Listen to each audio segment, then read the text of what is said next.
नमस्कार साथियों, स्वागत है आपका हमारे YouTube चैनल में। आज की वीडियो में हम डिस्कस करेंगे 21 फरवरी 2023 शिफ्ट 2 का क्वेश्चन पेपर।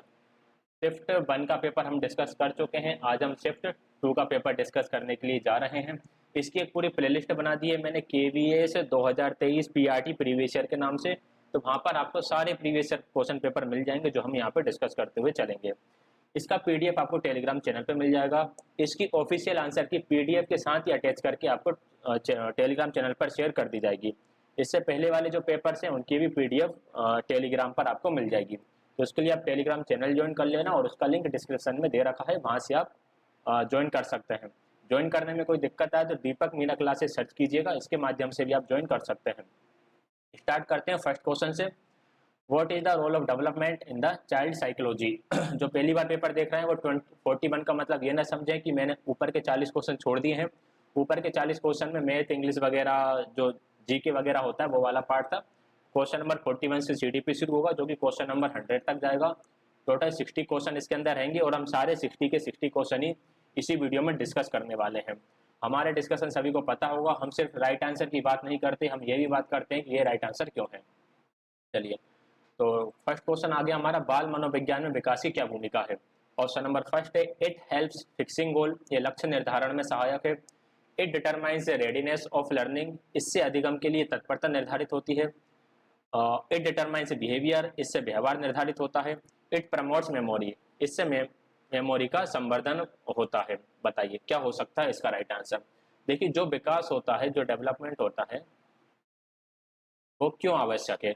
अगर हम एक 6 महीने के बच्चे से बोलें, 6 मंथ का बच्चा है, उससे बोलते हैं कि भाई व्हाट इज अ नाउन, इसको याद करो, इसे पढ़कर बताओ, नहीं कर पाएगा। क्यों? क्योंकि वह अभी उतना विकसित ही नहीं हुआ है। चलो नाउन बहुत बड़ी बात होगी, हम 6 महीने के बच्चे से कहते हैं चल बेटा खड़ा हो जा, दौड़ कर देखा, दौड़ पाएगा कि वो नहीं दौड़ पाएगा। क्यों? क्योंकि दौड़ने के लिए जिस प्रकार का शारीरिक विकास आवश्यक है उस प्रकार का शारीरिक विकास अभी उसका नहीं हुआ है। तो डेवलपमेंट का क्या रोल होता है साइकोलॉजी में, ये बताता है रेडीनेस फॉर लर्निंग, सीखने के लिए तत्परता, कि सीखने के लिए व्यक्ति तत्पर है या जो बच्चा है वह तत्पर है कि नहीं है। मानसिक विकास के बिना हम उसे कोई चीज़ सिखा नहीं सकते, शारीरिक विकास के बिना हम उसे कोई फिजिकल एक्टिविटी में इन्वॉल्व नहीं करा सकते। तो राइट आंसर रहेगा इसका ऑप्शन नंबर सेकंड। आगे बढ़ेंगे नेक्स्ट क्वेश्चन की तरफ।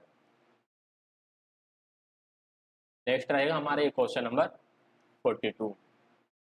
विच of the following influences growth and development in kids. बालकों में समृद्धि और विकास का निम्नलिखित में से किसका प्रभाव पड़ता है।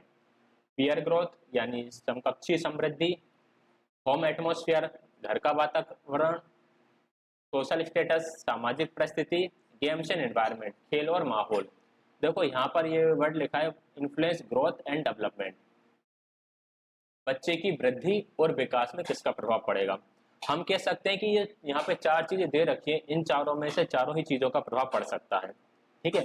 लेकिन सबसे ज्यादा किसका प्रभाव पड़ेगा अगर इसकी बात करें तो हमें पता है कि घर के वातावरण का प्रभाव भी पड़ता है और छोटे बच्चे बहुत ज्यादा खेलने के लिए एक्टिव होते हैं, तो गेम्स एंड एनवायरनमेंट का प्रभाव भी पड़ सकता है। इन दोनों में से अगर हमें ऑप्शन चूज करना पड़े तो हम जाएंगे ऑप्शन नंबर 4 की तरफ, खेल और माहौल, गेम्स एंड एनवायरनमेंट। एनवायरनमेंट में तो भाई सारी चीजें आ जाएंगी, चाहे आपका घर का एनवायरनमेंट हो, स्कूल का एनवायरनमेंट हो, बाहर का एनवायरनमेंट हो। और खेल में सिर्फ खेल ही आएंगे। आपको बैकग्राउंड में हो सकता है कि खट खट की आवाज़ सुनाई दे सकती है। ये बहुत देर से खट खट की आवाज़ आ रही थी, इसलिए मैं पिछले 3 घंटे से इसी का इंतजार कर रहा था कि इनका काम बंद हो और हम वीडियो रिकॉर्ड शुरू करें। और 15 मिनट से इनकी आवाज़ नहीं आ रही थी, तो मुझे लगा कि हो सकता है इनका काम ख़त्म हो गया हो, लेकिन जैसे ही मैंने हाँ सेकंड क्वेश्चन पर आया, इन्होंने फिर से काम शुरू कर दिया है। हालांकि कोशिश मैंने पूरी करी है खिड़की दरवाजे लगाकर ताकि आवाज़ ना आए, फिर भी आपको हल्की सी आवाज़ बैकग्राउंड में सुनने को मिल सकती है, तो थोड़ा सा कोऑपरेट कर लीजिएगा। ऐसा ही होता है, ये चीज़ें करना आसान नहीं होता है। चलिए क्वेश्चन नंबर 43। क्वेश्चन नंबर 43 है how can you differentiate between growth and development. समृद्धि और विकास में आप कैसे विभेद करेंगे, बताओ। जो वृद्धि और विकास होता है उसमें आप डिफरेंस कैसे बताओगे। Growth is visible, development is not visible. वृद्धि गोचर होती है, विकास अगोचर होता है यानी दिखाई नहीं देता। बोथ आर विजिबल, दोनों ही गोचर हैं। Growth is quantitative and development is qualitative. वृद्धि मात्रात्मक होती है जबकि विकास गुणात्मक होता है। Growth is qualitative and development is quantitative. वृद्धि गुणात्मक होती है और विकास मात्रात्मक होता है। अब इनमें से कौन सा राइट आंसर होगा? आपने सीटेट के टाइम पे इस क्वेश्चन को काफी अच्छे तरीके से देखा होगा। आपने डिफरेंस भी पढ़े होंगे इस तरह से कि एक तरफ ग्रोथ लिखा है, एक तरफ डेवलपमेंट लिखा है, इनमें क्या क्या अंतर होते हैं। तो हमने सबको ने पढ़ रखा है कि जो हमारी ग्रोथ होती है वो होती है मात्रात्मक यानी क्वांटिटेटिव, और जो डेवलपमेंट है वो होता है हमारा क्वालिटेटिव यानी कि गुणात्मक। तो राइट आंसर रहेगा इसका ऑप्शन नंबर थर्ड। आगे बढ़ेंगे क्वेश्चन नंबर 44 की तरफ। क्वेश्चन नंबर 44 है यानी आज की क्लास का थर्ड क्वेश्चन है। What is most important phase in child's development? बच्चे के विकास की सर्वाधिक महत्वपूर्ण अवस्था क्या है? फिजिकल डायमेंशन, शारीरिक आयाम, मेंटल डायमेंशन, मानसिक आयाम, सोशियो इकोनॉमिक डायमेंशन, सामाजिक नैतिक आयाम, मोरल डायमेंशन, नैतिक आयाम। देखो बच्चे के विकास में देखें तो चारों के चारों ही आयाम इंपॉर्टेंट है, लेकिन यहाँ पर बात की कि सबसे महत्वपूर्ण अवस्था किसे माना गया, तो इन्होंने सबसे महत्वपूर्ण अवस्था सामाजिक संवेगात्मक आयाम को माना है। बच्चे का सोशो इमोशनल डेवलपमेंट बहुत अच्छी तरीके से होना आवश्यक है। फिजिकल मेंटल डेवलपमेंट चलता रहेगा साथ साथ में, लेकिन सोशियो इमोशनल डेवलपमेंट के लिए उसे विशेष प्रकार के माहौल की आवश्यकता पड़ती है। तो ये बहुत ही इंपॉर्टेंट फेस हो जाता है बच्चे के डेवलपमेंट में। आगे बढ़ेंगे नेक्स्ट क्वेश्चन की तरफ। नेक्स्ट है question number 5। According to you what school management should be disturbed youth you should do, यानी स्कूल मैनेजमेंट को क्या करना चाहिए ताकि युवक अवसादग्रस्त ना हो। जो युवक राह भटक जाते हैं, अवसादग्रस्त हो जाते हैं, एंजाइटी आ जाती है, डिप्रेस्ड हो जाते हैं, डिस्टर्ब हो जाते हैं, इसके लिए विद्यालय प्रबंधन क्या कर सकता है? देखते हैं हमारा विद्यालय प्रबंधन क्या कर सकता है। Appoint of professional counsellor in school on priority. विद्यालय में प्राथमिकता के आधार पर व्यावसायिक परामर्शदाताओं की नियुक्ति। रेस्ट्रिक्शंस फ्रॉम स्कूल, विद्यालय से निष्कासन। जनरल काउंसलिंग बाय टीचर, अध्यापकों द्वारा सामान्य तौर पर परामर्श दिया जाना चाहिए। या पेरेंट्स इंटरवेंशन, माता पिता का हस्तक्षेप। माता पिता तो हस्तक्षेप करते हैं, हमें बात करना है यहाँ पे स्कूल मैनेजमेंट को लेकर। स्कूल मैनेजमेंट क्या करेगा? स्कूल मैनेजमेंट इसमें यह काम कर सकता है कि एक जो प्रोफेशनल काउंसलर है उसको अपॉइंट कर सकता है स्कूल के लिए। वीक में वन टाइम, मंथ में 2 टाइम्स या रेगुलर बेसिक पे एक प्रोफेशनल काउंसलर अगर स्कूल में आएगा तो भाई जो वहाँ के युवक हैं, जो यूथ है, उस यूथ को एक सही डायरेक्शन देने में मदद करेगा, उनकी समस्याओं जानने में मदद करेगा। राइट आंसर रहेगा ऑप्शन नंबर फर्स्ट। आगे बढ़ेंगे क्वेश्चन नंबर 46 की तरफ। आज की क्लास का 6 question. Adolescent youth in school expect from teacher. ये शिफ्ट 1 में भी क्वेश्चन आया हुआ था, सेम टू सेम ऐसा का ऐसा बनकर आया था। तो हमने इसका राइट आंसर टिक करा था इमोशनल सपोर्ट। जो किशोर युवक होते हैं वो अध्यापकों से चाहते हैं कि उन्हें इमोशनल सपोर्ट मिले, अध्यापक उनकी भावनाओं को समझें। अगला क्वेश्चन है question number 47। Why present day youth is in distress in school. आजकल का जो युवा है वो स्कूल में डिस्ट्रेस कैसे हो रहा है, कष्ट में क्यों है? फर्स्ट है एडिक्टेड टू मोबाइल, मोबाइल का नशा है। They may not getting adequate emotional support for home और स्कूल फ्रंट। हो सकता है उन्हें घर में या विद्यालय में पर्याप्त संवेगात्मक सहयोग नहीं मिल रहा हो। नॉट गेटिंग रिकॉग्नाइजेशन, उन्हें मान्यता नहीं मिल रही है। हार्मोनल इनबैलेंस, हार्मोनल असंतुलन। हार्मोनल असंतुलन होता तो वर्तमान समय का युवा, यानी पुराना युवा भी डिस्टर्ब होता। वर्तमान समय की बात चल रही है तो इसका मेन रीजन यही है। अगर युवा कष्ट में है या फिर डिस्ट्रेस है तो इसका अर्थ ये है कि उन्हें इमोशनल सपोर्ट नहीं मिल रहा। जो भी यूथ है उस यूथ को सिर्फ और सिर्फ इमोशनल सपोर्ट चाहिए। फिजिकली स्ट्रॉन्ग हो जाते हैं, मेंटली परिपक्व हो जाते हैं, सोशली भी हो जाते हैं, लेकिन कोई इमोशनल सपोर्ट करने वाला नहीं मिलता। ठीक है तो राइट आंसर इसका रहेगा ऑप्शन नंबर सेकंड। नेक्स्ट है question number 48। What should be the implication if we don't address adolescents on right time in school? अगर हम स्कूल में सही समय पर किशोर बालकों की समस्याओं का निस्तारण नहीं होता है तो इसका क्या प्रभाव पड़ेगा? देखिए, इट विल बिकम स्टबर्न, वे हठी स्वभाव के हो जाएंगे। They may not turn into anti social, उनके असामाजिक तत्व के रूप में परिणत होने की आशंका है, ये हो सकता है। Their positive energy will remain unused, उनकी सकारात्मक ऊर्जा अनुपयुक्त रह जाएगी, हो सकता है। They will enter in wrong direction in life, वे जीवन में गलत रास्ते पर चल पड़ेंगे। ये ज़्यादा सही, ये ज़्यादा सही कैसे है कि हम ये कहते हैं कि यार वो व्यक्ति जो था ना वो बिगड़ गया, उसने गलत रास्ता चूज कर लिया। और आप बोलोगे यार गलत रास्ता क्यों चूज कर लिया? यार जब वो बड़ा हो रहा था ना, बड़े होने पर उस समय कोई उसे बताने वाला नहीं था, कोई उस समय उसे डायरेक्शन देने वाला नहीं था। अगर कोई उन्हें बताने वाला होता तो वह गलत डायरेक्शन में नहीं जाता। तो यही होता है, अगर एडोलेसेंट को सही समय पर नहीं समझा, बच्चों के अंदर किस तरह का भाव चल रहा है उसको नहीं समझा, तो वह गलत डायरेक्शन में जा सकते हैं। Right answer option number 4। चोर भी यही कहता है, कोई चोर कहता है कि मैं मन से चोरी नहीं बना, कोई अपराधी कहता है हम मन से अपराधी नहीं बने, हमें डायरेक्शन ही गलत मिल गई थी, इस वजह से हम अपराधी बन गए हैं। तो इसलिए राइट आंसर ऑप्शन नंबर इसका 4 रहेगा। आगे बढ़ेंगे क्वेश्चन नंबर 49। क्वेश्चन नंबर 49 है, how institutional support plays a major role in addressing adolescents needs. किशोरावस्था की आवश्यकताओं को पूरा करने में संस्थानिक सहयोग की क्या महत्वपूर्ण भूमिका हो जाएगी। फिर से अब वही आपका इंस्टीट्यूशनल आ गया, ऊपर मैनेजमेंट आया था, स्कूल मैनेजमेंट, अब इंस्टीट्यूशनल आ गया। इंस्टीट्यूशन क्या करेगा? Institution must take adolescents issue serious and draw plan accordingly. बिल्कुल ठीक है, संस्था के किशोरावस्थाओं की समस्याओं को गंभीर पूर्वक लेना चाहिए और तदनुरूप योजना बनानी चाहिए। तो ठीक लग रहा है। Adequate fund to be made available, पर्याप्त निधियां उपलब्ध कराई जानी चाहिए, ये भी ठीक है। Should plan for appointing professional expert on regular basis, ये भी ठीक है। नियमित आधार पर व्यावसायिक विशेषज्ञों की नियुक्ति की योजना बनाई जानी चाहिए। फ्रिक्वेंट डायलॉग विद यूथ, ये भी ठीक है, युवकों से बारंबार संवाद स्थापित करना चाहिए। अब ये देखो, ऐसे ही क्वेश्चन सीटेट में आते हैं और ऐसे ही क्वेश्चन केबी में आते हैं, इसीलिए केबी कठिन है, क्योंकि मैंने आपके सामने पढ़ा और मैंने बोल दिया चारों ऑप्शन जो है बिल्कुल सही है। आप भी अगर एलिमिनेट कर दोगे तो सेकंड को एलिमिनेट कर दोगे। देखो फंड्स अरेंज करने से कुछ नहीं होगा, ठीक, बात करना भी ठीक है, लेकिन आप उतने अच्छे तरीके से हो सकता है बात ना कर पाओ जितने अच्छे तरीके से एक प्रोफेशनल एक्सपर्ट बात कर सके। ठीक है, पता चला बच्चे ने हमें कोई समस्या बताई, हमने उल्टा बच्चे को डांट दिया, अरे तुम तो और ऐसी हरकतें करते हो और तुम्हें अकल नहीं है, तुम्हारे पेरेंट्स को बुला के लाओ। बच्चे ने कोई गलती कर दी तो और उसको डांट दिया, जबकि हो सकता है वहाँ पे उसे काउंसलिंग की आवश्यकता हो।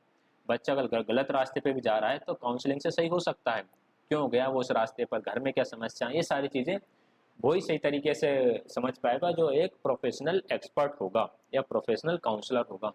तो इंस्टीट्यूशनल सपोर्ट के अंदर क्या आएगा कि should plan for appointing professional expert on a regular basis. आगे बढ़ेंगे, क्वेश्चन नंबर 10 रहेगा आज की क्लास का, वैसे पेपर के हिसाब से क्वेश्चन नंबर 50 है। The bilingual proficiency facilitates among children, द्विभाषिक प्रवणता के फलस्वरूप बालकों में क्या प्रोद्भूत होता है? अडेप्टेशन इन सोसाइटी, समाज में अनुकूलन बढ़ेगा, कॉग्निटिव ग्रोथ, संज्ञानात्मक विकास, कम्युनिकेटिव एबिलिटी, संप्रेषण क्षमता, डाइवर्जेंट थिंकिंग, वैविध्य चिंतन। देखो बाइलिंगुअल प्रोफिशिएंसी का में क्या दिक्कत नहीं होती, बाइलिंगुअल प्रोफिशिएंसी में ये दिक्कत नहीं होती। अगर मैं आप लोगों की बात करूं कि आप में से कई लोग हैं जो केवीएस की तैयारी कर रहे होंगे, केवीएस पीआरटी एग्जाम की, ठीक है, कुछ लोग बोलेंगे यार हमें सिर्फ इंग्लिश में कंटेंट समझ में आता है, कुछ लोग बोलेंगे हमें सिर्फ हिंदी में कंटेंट समझ में आता है। एक टीचर है जो कुछ चीज़ इंग्लिश में बहुत अच्छी तरीके से पढ़ाता है और कोई अन्य टीचर है जो हिंदी में बहुत अच्छे तरीके से पढ़ाता है। अगर किसी को ये दोनों ही लैंग्वेज में कंटेंट समझने में कोई दिक्कत नहीं है तो वो इससे भी पढ़ लेगा और वो इससे भी पढ़ लेगा। तो यहाँ पे क्या हुई, यहाँ पे आपकी कॉग्निटिव ग्रोथ हुई, आपका संज्ञानात्मक विकास होता है। ठीक है, इसलिए मैं आपसे कहता हूँ कि आपकी जो भी क्षेत्रीय भाषा है वो और एक इंग्लिश भाषा में प्रोफिशिएंस होना आवश्यक है।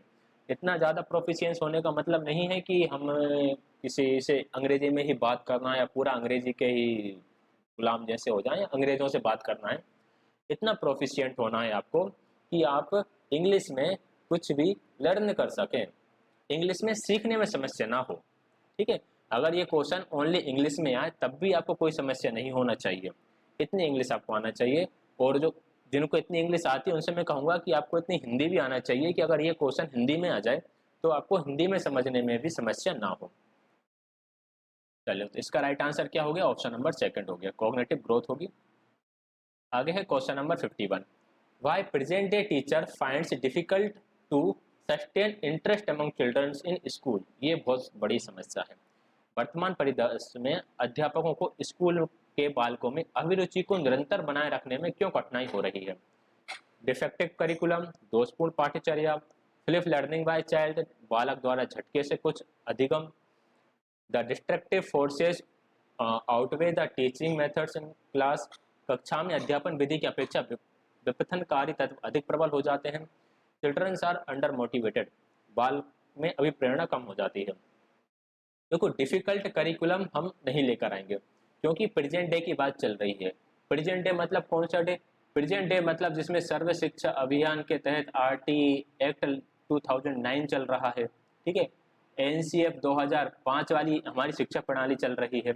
हमारी शिक्षा प्रणाली एनईपी 2020 को अडॉप्ट करने वाली है, जिसमें चाइल्ड सेंटर्ड चीज़ों की बात कर रहे हैं, यानी करिकुलम तब काफ़ी बेहतर हो चुका है। तो दोषपूर्ण पाठ्यचर्या नहीं है वर्तमान परिदृश्य के हिसाब से। अब बताएं तो दिक्कत क्या है? दिक्कत यह है कि टीचिंग जब टीचर कर रहा होता है तो उसके अलावा डिस्ट्रक्टिव फोर्सेस बहुत ज़्यादा आजकल बढ़ गए हैं। क्लास में टीचर उतने उस नियंत्रण के साथ आजकल नहीं पढ़ा पाता जिस नियंत्रण के साथ एक समय पर पढ़ा पाता था। तो राइट आंसर रहेगा इसका ऑप्शन नंबर 3। इसलिए बच्चों की अभिरुचि जो है वह कम होती जा रही है। कई टॉपिक्स ऐसे बच्चे, ये भी एक पॉइंट होता है, बच्चे पहले से ही पढ़ आते हैं या टीचर उस इंटरेस्ट को डेवलप करने में सफल नहीं हो पा रहा है। तो right answer is option number 3। आगे बात करेंगे question number 52, how to deal with juvenile delinquency in school. School विद्यालय में किशोर अपराधों कैसे निपटाया जाए?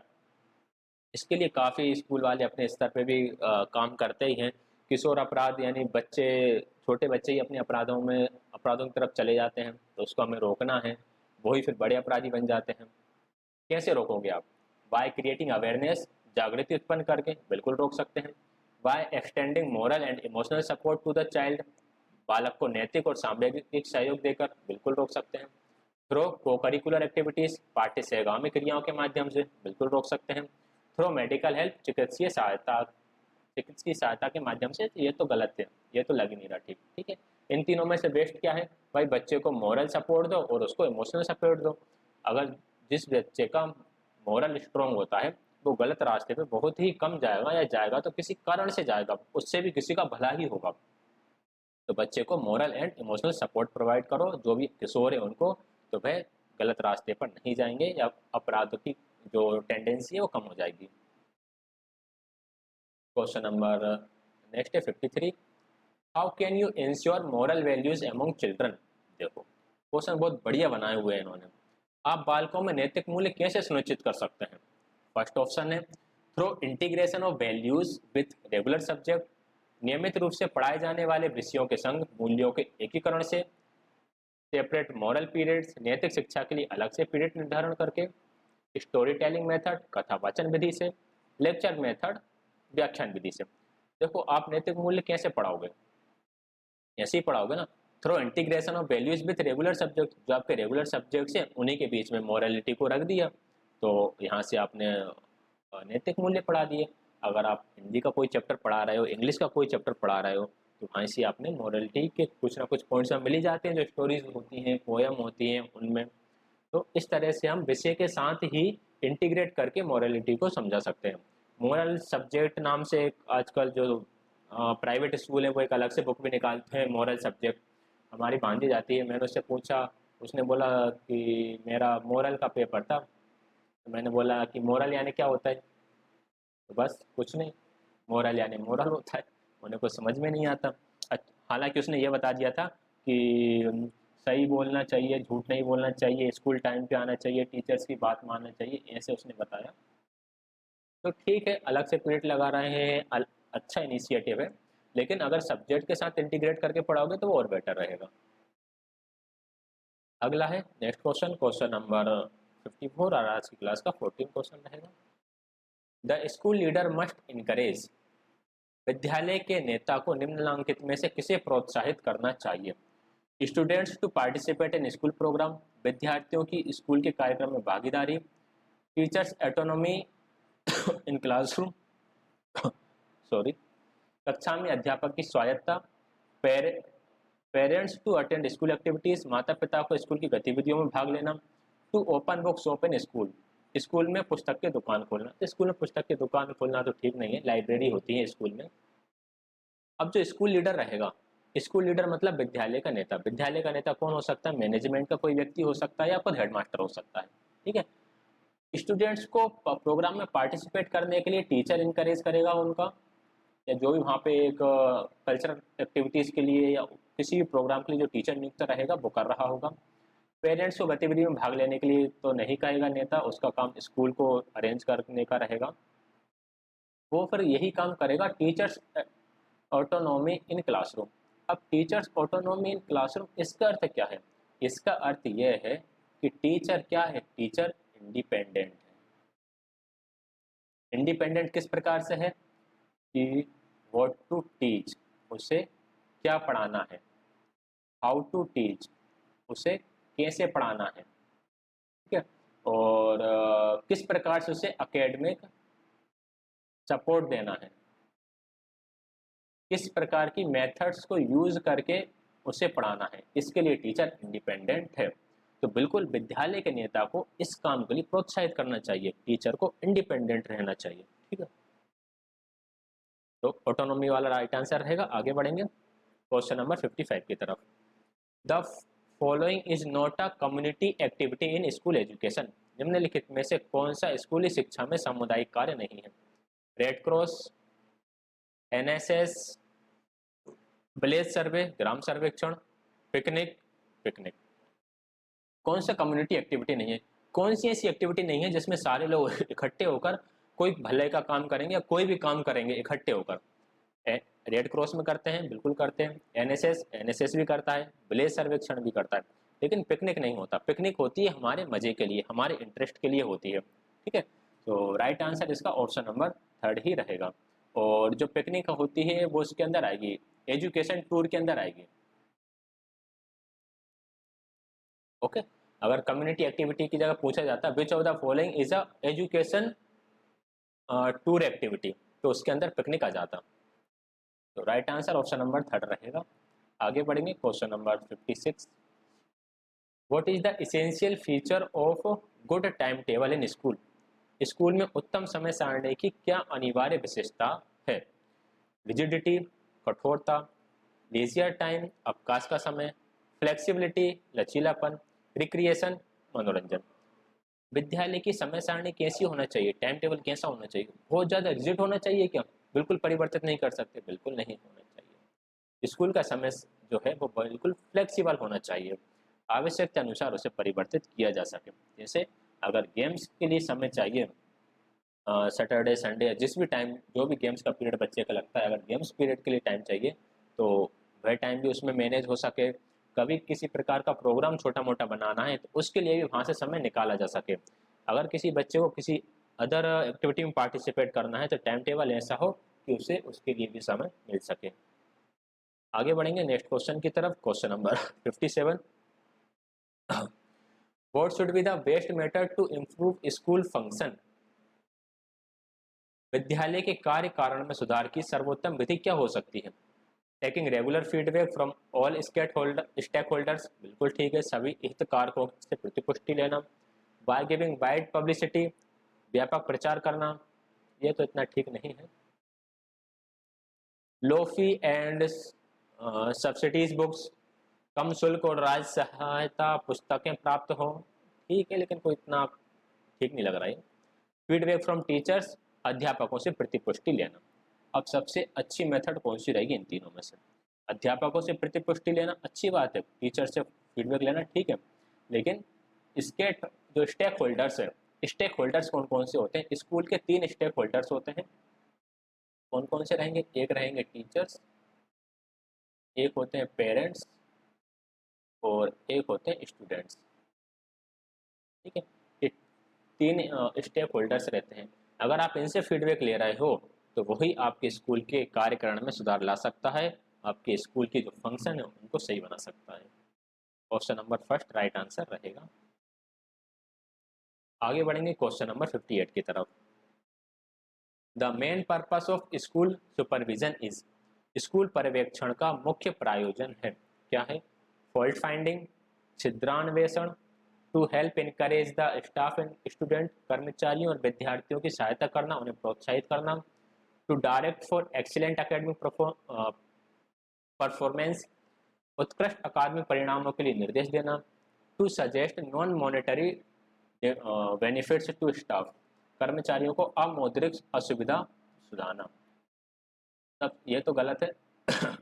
ओनली उत्कृष्ट अकादमिक परिणाम पर फोकस करना, यानी सिर्फ अकेडमिक परफॉर्मेंस पर ही फोकस कर रहे हैं, ये भी ठीक नहीं। सिर्फ फॉल्ट फाइंडिंग करना या गलती ढूंढना भी काम नहीं होता। मेन पर्पस होता है स्कूल सुपरविजन का, कर्मचारियों और विद्यार्थियों की सहायता करना, हेल्प करना टीचर और स्टाफ की, और उनको इनकरेज करना काम के लिए। तो राइट आंसर रहेगा आपका ऑप्शन नंबर कौन सा? सेकंड। अगला है question number 59। What is significance of year plan in school? School में जो ईयर प्लान बनाते हैं, वार्षिक योजना है, उसकी क्या सार्थकता है? टू कंट्रोल स्टाफ, कर्मचारियों को नियंत्रित करना, टू सुपरवाइज एक्टिविटीज, गतिविधियों का पर्यवेक्षण, to organise all activities in orderly manner, सभी गतिविधियों का व्यवस्थित व सुचारू आयोजन, to complete the syllabus on time, समय पर पाठ्यक्रम को पूरा करना।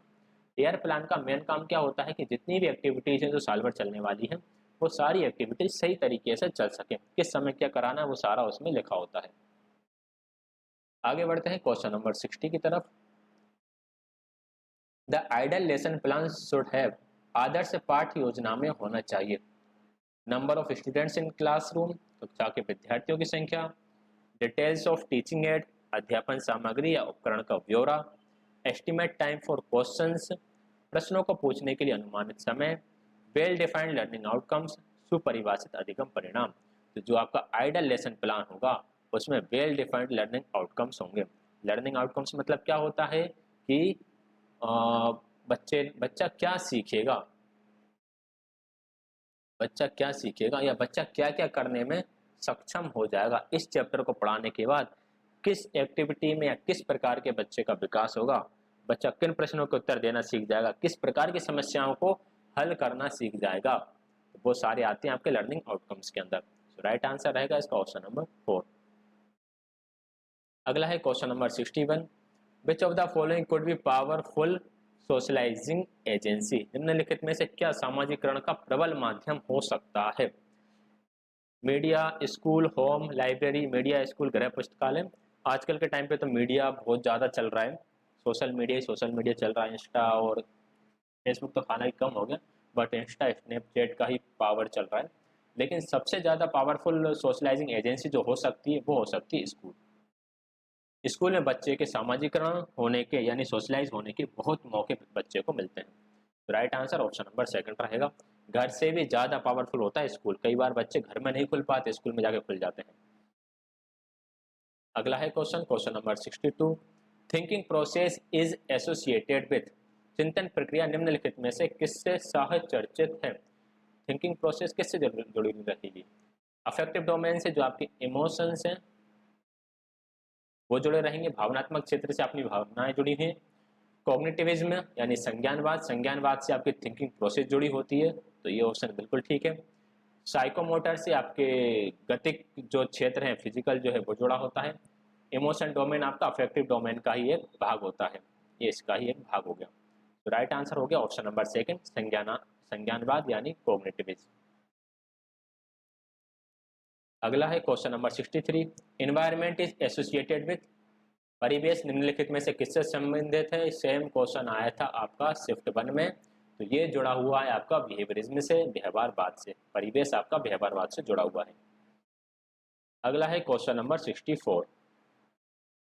क्वेश्चन नंबर 64 है use of ICT tools in classroom enhance, कक्षा में सूचना और संचार प्रौद्योगिकी प्रयोग से निम्नांकित में से किसका संवर्धन होता है?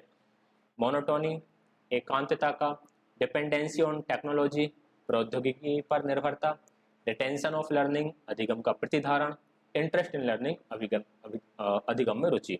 देखो ये दोनों ही ठीक लग रहा है मुझे। रिटेंशन ऑफ लर्निंग भी ठीक है और इंटरेस्ट इन लर्निंग भी ठीक है। अब इन दोनों में से अगर हम ऑप्शन नंबर 3 की बात करते हैं, रिटेंशन ऑफ लर्निंग, यानी जो आप बच्चे ने सीखा है वह उसके दिमाग में ठहर ठहर जाएगा, सीखी हुई चीज़ों को वह भूलेगा नहीं, यानी प्रतिधारण जो है वो बढ़ जाएगा, उसकी क्षमता बढ़ जाएगी। तो बिल्कुल सही बात है। आईसीटी के माध्यम से जब बच्चा सीखता है, वीडियो के माध्यम से जिसमें ऑडियो विजुअल दोनों ही तरह के एड्स, दोनों ही तरह से वह सीख रहा है, तो वहाँ पे रिटेंशन ऑफ लर्निंग बढ़ेगी ही बढ़ेगी। और रिटेंशन ऑफ लर्निंग क्यों बढ़ेगी वहाँ पर? क्योंकि आईसीटी टूल से उसको सीखने में मज़ा आ रहा होता है। अगर कोई टॉपिक एनिमेशन के थ्रू बच्चे देखते हैं तो बच्चे एनिमेशन के थ्रू बहुत जल्दी समझते हैं, कार्टून के माध्यम से बहुत जल्दी समझते हैं। और जो हमारा आईसीटी टूल है वो यही मदद करता है बच्चों को। बच्चों का जो पाठ्यक्रम है पूरा का पूरा पाठ्यक्रम आज के समय में एनिमेशन पर आधारित है, जबकि हम लोगों ने तो बुक्स पढ़ी हुई है और बुक्स में हम सिर्फ चैप्टर के अंदर जो फोटो है वही हमारे लिए एनिमेशन का काम करते थे। उन्हीं को देख के हम खुश हो जाते थे कि यार इस चैप्टर में ये वाला फोटो बना है, कितना अच्छा फोटो है ये। धीरे धीरे बड़ी क्लास में आते गए तो फोटो भी सारे गायब होते चले गए।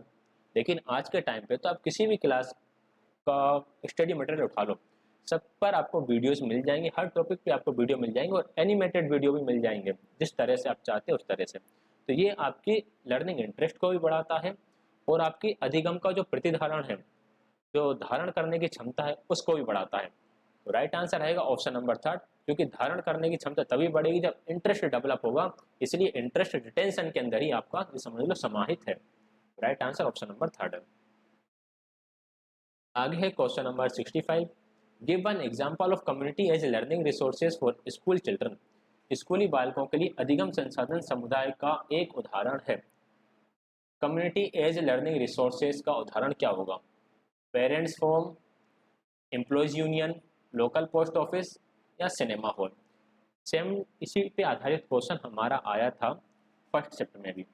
हमने देखा था कि जो सिनेमा हॉल है ये तो आपके मीडिया रिसोर्स के अंदर चला जाएगा या टेक्नोलॉजिकल रिसोर्स के अंदर चला जाएगा। ठीक है, इसका राइट आंसर जैसे पेरेंट्स हैं, पेरेंट्स आपके कम्युनिटी रिसोर्स के अंदर आते हैं। अभिभावक संघ जो है वो समुदाय के अंदर आएगा। एम्प्लॉयज यूनियन जो है वह भी आपकी कम्युनिटी के अंदर आएगा। स्थानीय डाकघर जो होगा वो इंस्टीट्यूशनल रिसोर्स के अंदर आना चाहिए, क्योंकि इंस्टीट्यूशनल रिसोर्स के अंदर आपकी बैंक, हॉस्पिटल और गवर्नमेंट जो जितने भी ऑफिस होते हैं वो ऑफिस आपके इंस्टीट्यूशनल रिसोर्स के अंदर आते हैं। ऑफिशियल आंसर की में ऑप्शन नंबर थर्ड को ही राइट आंसर माना।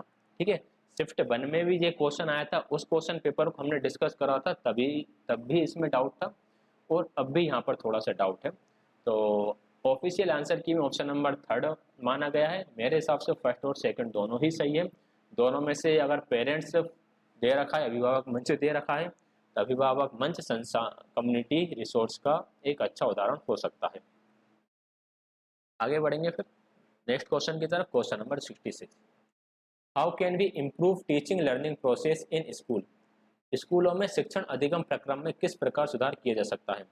Regular conduct of training programme for teachers, अध्यापकों के लिए नियमित रूप से प्रशिक्षण कार्यक्रमों का नियमित संचालन करके, थ्रो इंसेंटिव टू टीचर, अध्यापकों को प्रोत्साहन राशि देकर, रेगुलर सुपरविजन, नियमित पर्यवेक्षण के माध्यम से, बेटर क्लासरूम कंडीशन, कक्षों की बेहतर दशा से।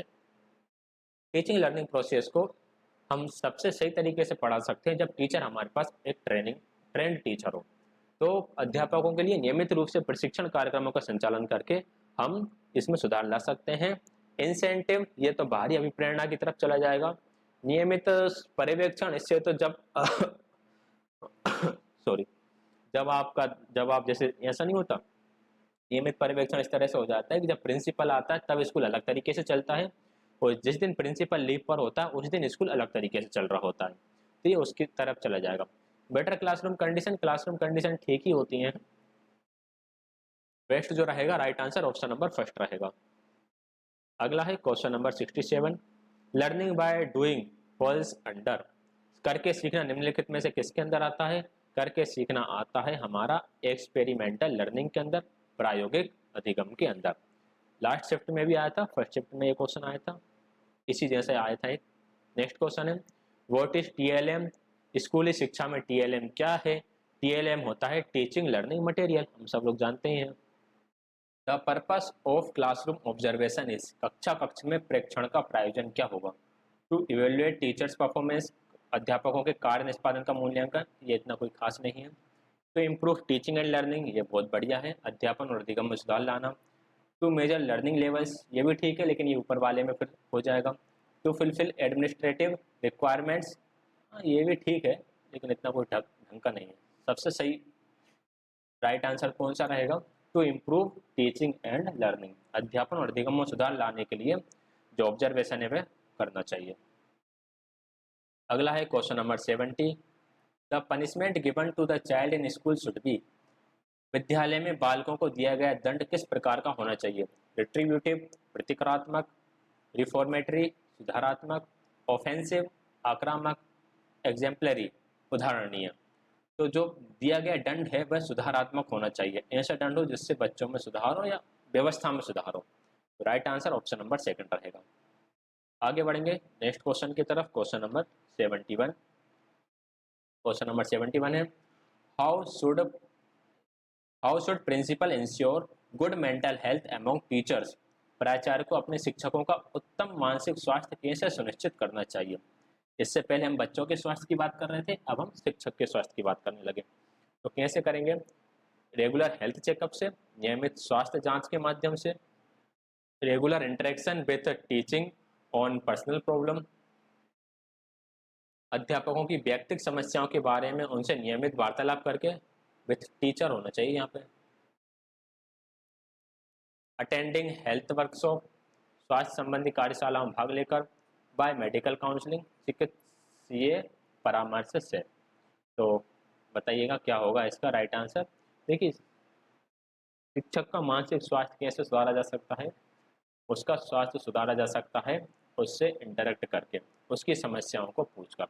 टीचर टेंशन में सिर्फ इसलिए रहते हैं, एक तो कुछ ओवर वर्क आ जाता है, कई बार वर्कलोड बहुत ज़्यादा हो जाता है एक ही टीचर के पास, इसलिए वो थोड़ा डिस्टर्ब हो जाता है, या फिर किसी प्रकार की समस्या आती है उसको अपने विषय से लेकर, या कक्षा में किसी प्रकार की समस्या आती है, स्कूल के वातावरण में उसको कोई समस्या आ सकती है। तो इन सब के बारे में बात करो, प्रिंसिपल सर बात करें टीचर से, भाई क्या समस्या है बताओ, तो सारी समस्याएं दूर हो जाएंगी। अगला है question number 72, who has to take leading role to addressing mental health issues in school system, स्कूली व्यवस्था में मानसिक स्वास्थ्य संबंधी समस्याओं के निवारण में निम्नलिखित में से किसे अग्रणीय भूमिका निभानी चाहिए? देखो, स्कूल के अंदर, ठीक है, स्कूली व्यवस्था में मानसिक स्वास्थ्य संबंधी समस्याओं के निवारण के लिए कौन भूमिका निभाएगा? स्कूल ही निभाएगा, और कौन आएगा भूमिका निभाने? Right answer option number 4। आगे बढ़ेंगे नेक्स्ट क्वेश्चन की तरफ। नेक्स्ट क्वेश्चन है, what is the major challenge in school to address mental health issue, मानसिक स्वास्थ्य संबंधी समस्याओं के निवारण में विद्यालयों की बड़ी चुनौती क्या है? अंडर मोटिवेटेड पेरेंट्स, अधिप्रेरित अभिभावक, रिफ्यूज टू सीक गाइडेंस, मार्गदर्शन प्राप्त करने की अस्वीकृति, non availability of professional experts in school, school में व्यावसायिक विशेषज्ञों की अनुपलब्धता, लेक ऑफ अवेयरनेस, जागरूकता का अभाव। देखो, सबसे ज़्यादा बड़ा रीज़न तो यही रहेगा कि जो प्रोफेशनल एक्सपर्ट्स हैं या प्रोफेशनल काउंसलर हैं वो अवेलेबल नहीं है स्कूल में। अब आप ही बताइए, आप किसी स्कूल में पढ़ा रहे होंगे, अगर जैसे ये मेरी वीडियो 100-150 लोग भी देखेंगे तो उन 100-150 में से एक भी ऐसा नहीं बोलेगा कि जिसने कहीं टीचिंग की और वहाँ पे प्रोफेशनल एक्सपर्ट हो, या एक आध बोल देगा लुका छुपा, कोई मान लो कोई बहुत बड़े स्कूल में पढ़ा के आया हो, अंबानी टाइप के स्कूलों में, वो बता देगा। बाकी हमारे यहाँ कोई प्रोफेशनल एक्सपर्ट नहीं होता है। तो यही बड़ा रीज़न है कि व्यावसायिक विशेषज्ञ ही नहीं है, तो मानसिक समस्याओं का कौन निवारण करेगा?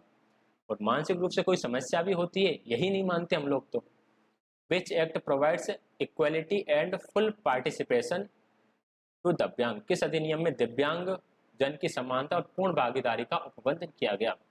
PWD act 1995, 2016, 1998, 2000।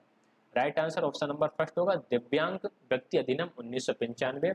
2000 वाला आरपीडब्ल्यूडी एक्ट है और वो आरपीडब्ल्यूडी के नाम से ही आता है, ठीक है, पीडब्ल्यूडी के नाम से वो नहीं आएगा। आरपीडब्ल्यूडी लिखा होता तो फिर हम 2016 वाला टिक कर देते, पीडब्ल्यूडी है तो 1995 वाला टिक करेंगे, जिसके अंदर 7 प्रकार की डिसेबिलिटी थी, इसमें फिर 14 और जोड़ दी। अभी फिलहाल में टोटल कितनी है? 21 प्रकार की अक्षमताएं हैं। इनके बारे में हम बात कर लेंगे किसी और वीडियो में। हर एक प्रकार की जितनी भी दिव्यांगताएं हैं उन सभी दिव्यांगताओं को हम डिटेल में पढ़ लेंगे। TQM total quality management focuses on. Total quality management किस पे फोकस करता है? टोटल क्वालिटी मैनेजमेंट जो है इसका मेन रीजन ये है कि जो भी रूट कोसेस हैं उनको सोल्व करना और क्वालिटी को बेहतर करना। रूट केसेस को सोल्व करना और क्वालिटी को बेहतर करना। तो टोटल क्वालिटी मैनेजमेंट किस पे फोकस करेगा? आउटपुट पे, इनपुट पे, टूल पे या प्रोसेस पे?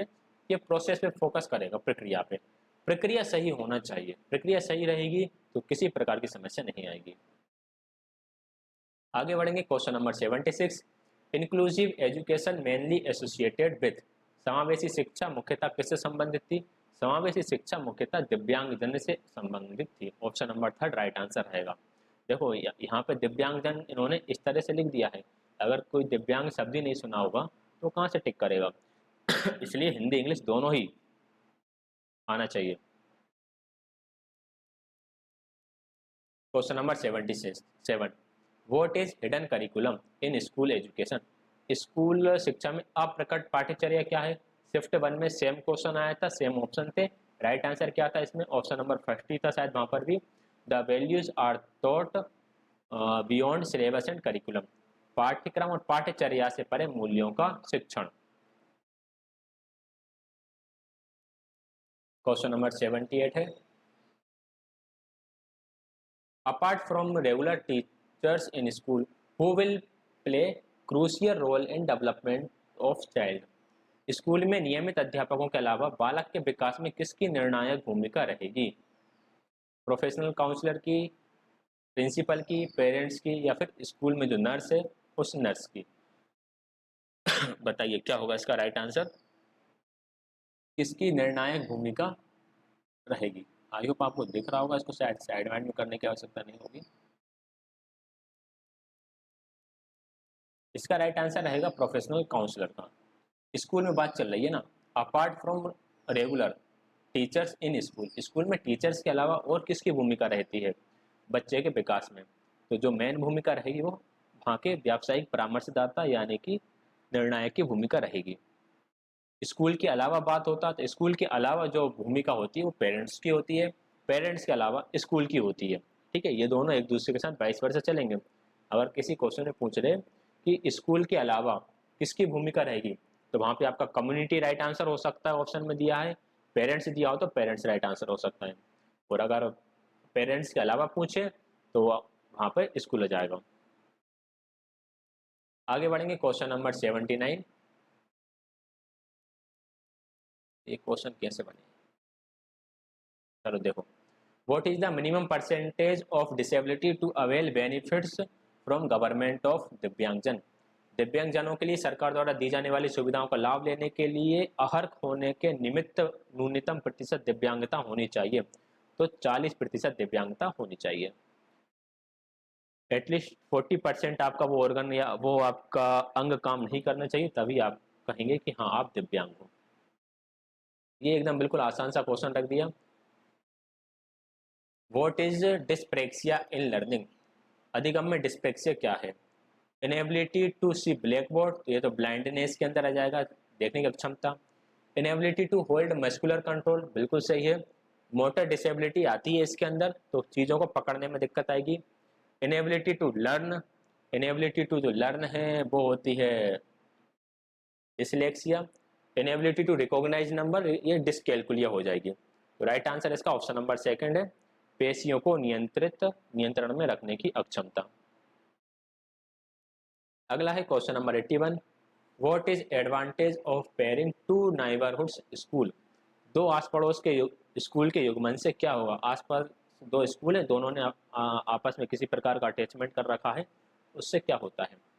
ऑर्गेनाइजिंग टूर्नामेंट्स का आयोजन होता है।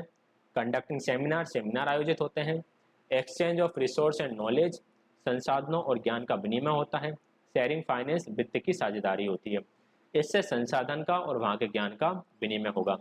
कोई चीज़ें हैं जो उस स्कूल के पास अच्छी होंगी तो वहाँ से आप उन्हें कुछ समय के लिए ले सकते हो। ज़रूरत पड़ने पर वहाँ के शिक्षक को, लाइब्रेरी में से बुक्स को या कुछ भी चीज़ें हैं वो आपस में साझा कर सकते हैं दोनों ही स्कूल एक दूसरे से। तो राइट आंसर ऑप्शन नंबर 3 रहेगा। अगला है question number 82, which type of leadership style suits to school system? School प्रणाली में उपयुक्त नेतृत्व शैली कौन सी है?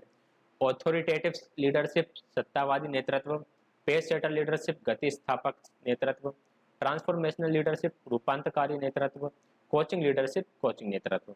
स्कूल प्रणाली में सबसे उपयुक्त लीडरशिप जो मानी जाएगी वो मानी जाएगी ट्रांसफॉर्मेशनल लीडरशिप, रूपांतरकारी नेतृत्व। ट्रांसफॉर्मेशनल लीडरशिप के बारे में हमने पिछले जो पेपर करा था शिफ्ट 1 का उसमें भी पढ़ा था, इसमें भी देख लेते हैं।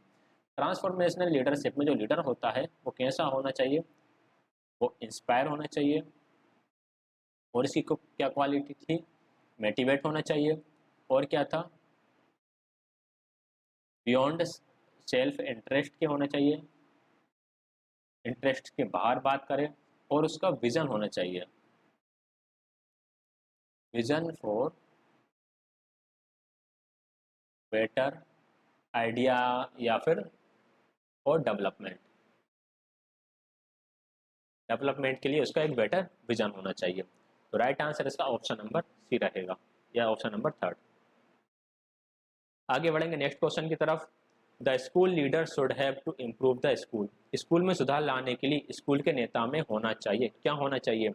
स्कूल के नेता का एक विजन होना चाहिए, उसकी एक दृष्टि होना चाहिए। अगला question number 84, what should you expect from morning assembly? Morning assembly से आपकी क्या अपेक्षाएं होंगी?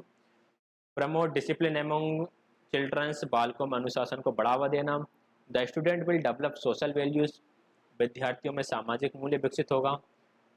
पार्ट ऑफ टाइम टेबल, समय तालिका का अंश। ट्यूसडेली प्रोग्राम्स, दैनिक कार्यकलापों में या दैनिक कार्यक्रमों में तालमेल बैठाना।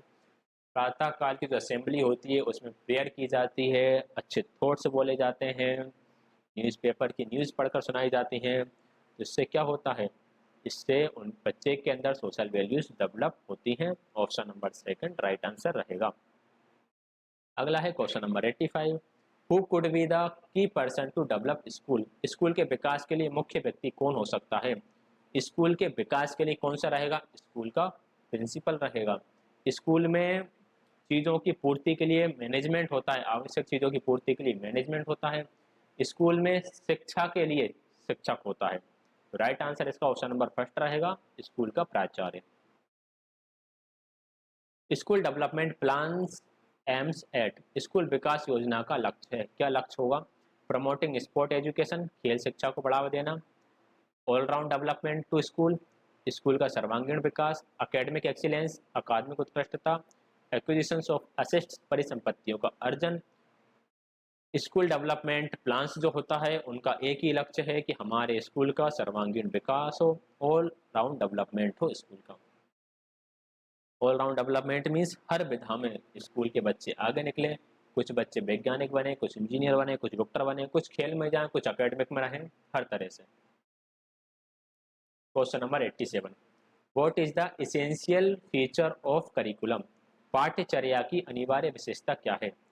Challenging, relevance, budget, scope and aviates, चुनौतीपूर्ण, सार्थकता, बजट या दृश्य श्रव्य उपकरणों की गुंजाइश। पाठ्यचर्या की सबसे बड़ी आवश्यकता है कि वो रेलिवेंस हो, सार्थक हो।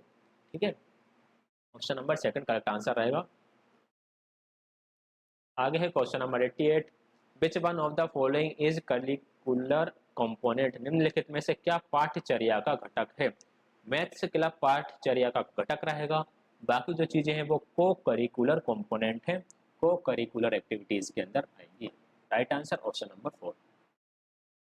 Question number 89, who will bridge school community path? School और समुदाय के बीच सेतु का कार्य कौन करेगा?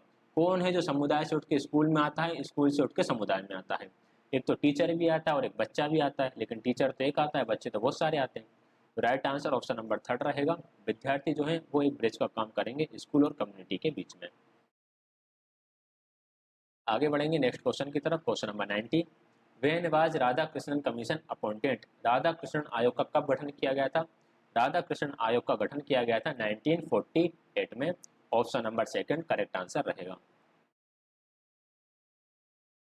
NEP 2020 propose to achieve foundational literacy and numeracy, जिससे हमने पिछली क्लास में पढ़ा था कि AFLN के नाम से जाना जा रहा है। तो इन प्राइमरी स्कूल बाय राष्ट्रीय शिक्षा नीति 2020 में किस वर्ष तक प्राथमिक विद्यालयों में बुनियादी साक्षरता और संख्या ज्ञान का लक्ष्य प्राप्त करने का प्रस्ताव दिया गया है? तो यह प्रस्ताव है 2025 तक का, यानी नेक्स्ट ईयर तक का। और मुझे नहीं लगता नेक्स्ट ईयर तक हो भी सकता, नेक्स्ट ईयर तक ट्रेनिंग टीचर्स की चली रही है, हर स्कूल में इसके तहत पढ़ाई भी चल रही है।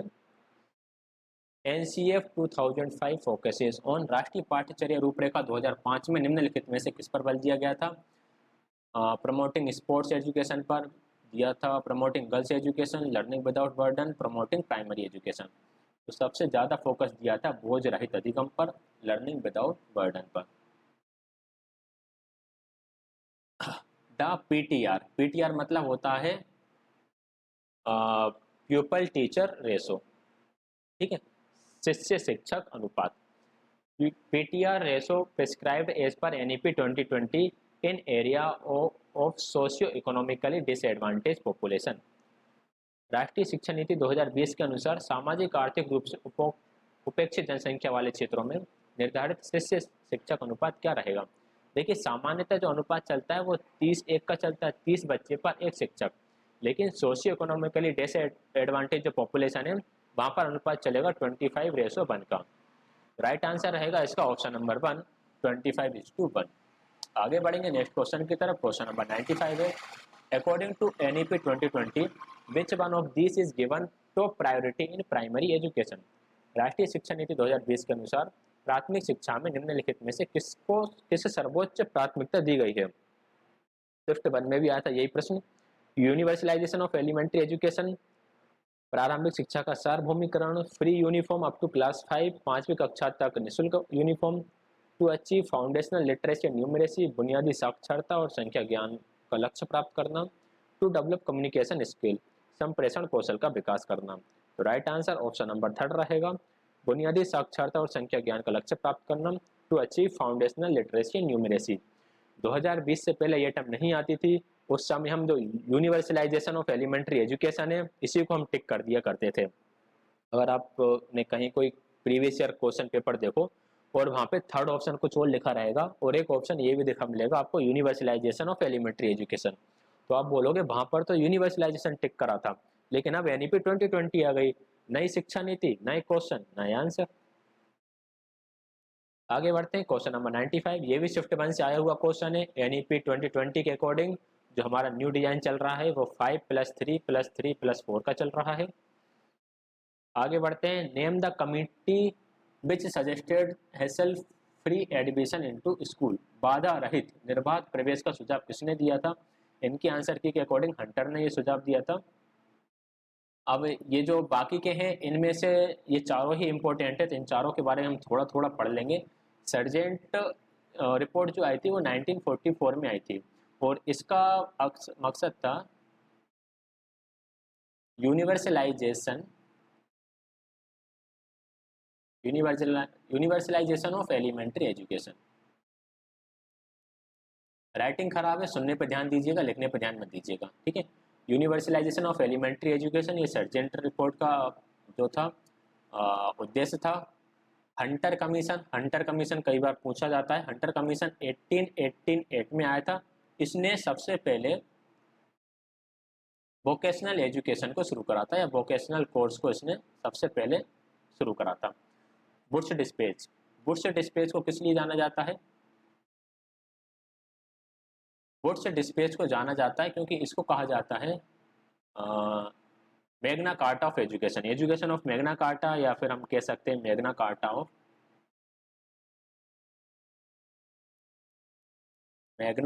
ऑफ एजुकेशन या एजुकेशन ऑफ मैग्ना कार्टा। और हार्टॉग को लाए थे 1929 में। इसको सिर्फ उसके लिए लाया था कि आप बस ये देखो, रिव्यू करने के लिए आप ये देखो कि इंडिया में जो एजुकेशन है वो किस प्रकार से चल रही है, उसका आप रिव्यू करके बताओ हमें क्या कमी है, फिर हम उनको पूरा करेंगे। बुश डिस्पेच काफ़ी इंपॉर्टेंट है क्योंकि इस कमीशन को Magna carta of Indian education भी कहा जाता है। सर्जेंट रिपोर्ट ने यूनिवर्सलाइजेशन ऑफ एलिमेंट्री एजुकेशन की बात की थी। और हंटर कमीशन सबसे पहले वोकेशनल एजुकेशन को लेकर आया था। तो ये आज़ादी से पहले की बातें हैं सारी।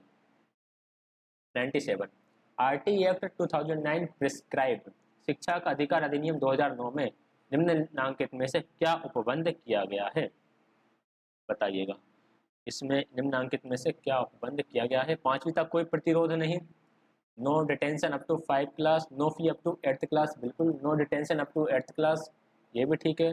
Free uniform and text book up to 6, ये भी गलत है।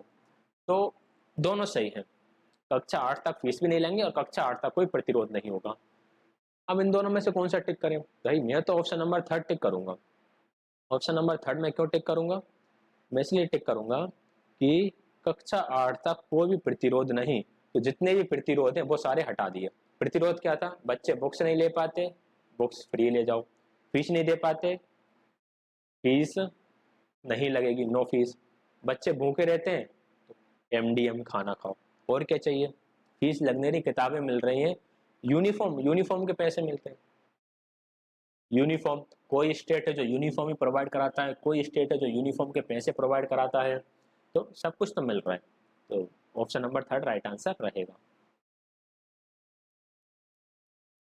अगला है क्वेश्चन नंबर, जो भी क्वेश्चन है, एनसीएफ 2005 मेनली फोकस्ड ऑन राष्ट्रीय पाठ्यचर्या रूपरेखा मुख्यतः किस पर बल दिया गया? सेंटर टीचर पर, अध्यापक केंद्रित, use of ICT in classroom, कक्षा में सूचना और प्रौद्योगिकी का प्रयोग करना, योगा एजुकेशन, योग शिक्षा पर, चाइल्ड सेंटर्ड लर्निंग, बाल केंद्रित अधिगम। तो एनसीएफ 2005 ने बाल केंद्रित अधिगम पर बल दिया। अगला क्वेश्चन है, हु प्रिपेयर्ड एनसीएफ 2005? शिफ्ट 1 में आया था सेम क्वेश्चन, एनसीईआरटी ने प्रिपेयर करा था एनसीएफ 2005। और अब है हमारा लास्ट क्वेश्चन, इसके साथ ही हमारे 60 क्वेश्चन कंप्लीट हो जाएंगे। What do you mean by competency based teaching in classroom? कक्षा में दक्षता आधारित शिक्षण से आपका क्या अभिप्राय है? एक्टिविटी बेस्ड टीचिंग, कार्यकलाप आधारित शिक्षण, attainment of minimum levels of competency in given subject by children, बालकों का विषय विशेष में दक्षता के न्यूनतम स्तर की प्राप्ति, shift from rote learning to self learning, रटन अधिगम से स्वाधिगम नियंत्रण, टीचर सेंटर्ड अप्रोच, अध्यापक केंद्रित उपागम। कॉम्पिटेंसी बेस्ड टीचिंग का मेन अर्थ जो था वो ये था कि attainment of minimum level of competency in given subject, जो विषय बच्चा पढ़ रहा है उस विषय में एक न्यूनतम स्तर की उसकी दक्षता प्राप्त हो जाए, ताकि उस विषय से संबंधित कोई काम कर सके भविष्य में। ऐसा ना हो कि विषय का कोई भी ज्ञान ना हो, उसमें दक्ष हो। दक्ष मतलब कि अपने दैनिक जीवन में उसका प्रयोग कर सके, अपनी लाइफ उसके हिसाब से फिर बदल सके या जी सके। तो ये हो गए हमारे सारे 60 क्वेश्चन। इसी प्रकार से हम सारे PYQs कर लेंगे। बस आप लोग वीडियो को पूरा देखा करें और चैनल को सब्सक्राइब तो कर ही लिया होगा। वीडियो को लाइक करना, कहीं डाउट रहे वहाँ पे कमेंट कर देना। वीडियो कैसी लगी ये कमेंट करके बताइएगा। PDF टेलीग्राम पर पहुँच जाएगा। वीडियो देखने के लिए आप सभी का बहुत बहुत धन्यवाद।